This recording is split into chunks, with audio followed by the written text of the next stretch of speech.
Jika melihat ke belakang, Presiden Joko Widodo menjanjikan menyambungkan jalan tol mulai dari Merak di Banten hingga Banyuwangi di Jawa Timur.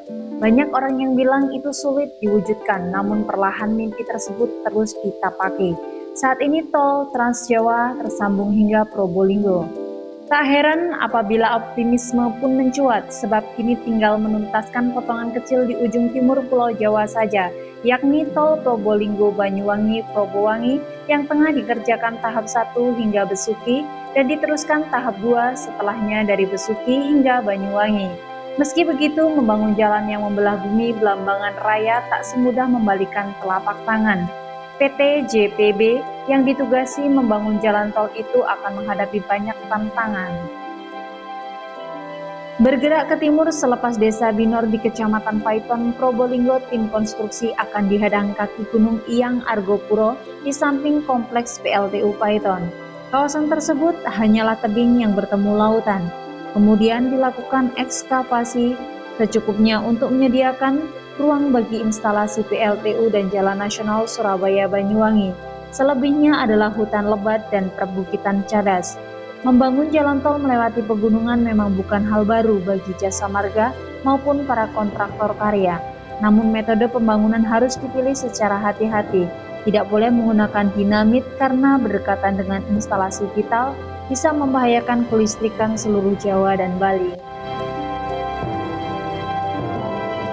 Tol Probowangi akan meliuk mendaki punggung Gunung Lurus di areal sebelah selatan Jalan Nasional melewati kompleks transmisi listrik PLTU Paiton. Gunung Lurus tak semudah itu dilewati, kontur Gunung Lurus berlembah-lembah. Rencananya JPB membuat jembatan yang melayang di atas ceruk lembah Gunung Lurus. Kalau benar jadi, pemandangan akan seindah jembatan tol di Cipularang. Jika lembah tidak terlalu curam, jalan akan menuruni lembah. Jika dianggap terlalu curam, akan dibangun jembatan layang.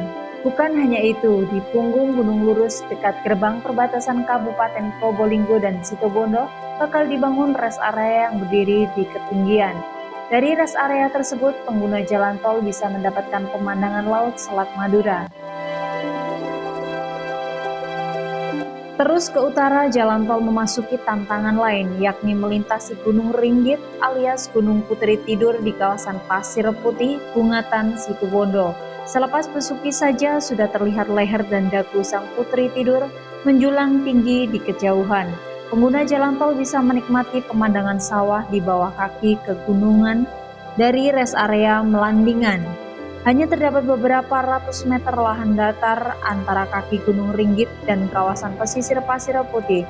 Itu pun beberapa sudah ditempati jalan nasional. PT JPB akan membuat akses masuk tol di dekat kawasan pantai Pasir Putih dekat Hotel Papin.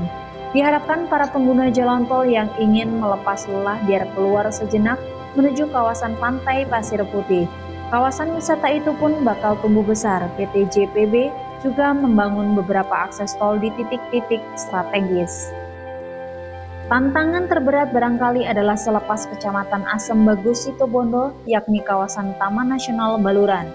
Selain dihadang hutan lebat, sempat muncul isu tentang sulitnya mewujudkan jalan tol karena melewati kawasan konservasi dan pusat latihan tempur 5 Marinir Baluran. Di tengah kawasan Taman Nasional, PT JPB membangun akses tol di dekat Waduk Bajul Mati. Pengguna bisa keluar tol dan mampir di kawasan hijau tersebut untuk sekedar melepas lelah. Ke timur lagi, sebuah rest area akan dibangun di dekat kawasan pantai Watu Dodol, lagi-lagi dengan pemandangan laut yang luar biasa. Setelah melewati kegelapan rimba Baluran, jalan tol akhirnya menemui garis finish di Pelabuhan Ketapang, Banyuwangi. Lagi-lagi PT JPB harus membangun jalan tol di punggung pegunungan. Di Ketapang, trase jalan tol rencananya melewati kaki Gunung Ijen, sekitar 500 meter di barat jalan nasional.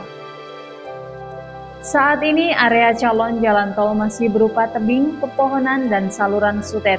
Namun jika kita menoleh ke arah timur, pemandangan Selat Bali akan terhampar sempurna tanpa halangan. Kapal-kapal feri berlayar menerjang arus Selat Bali.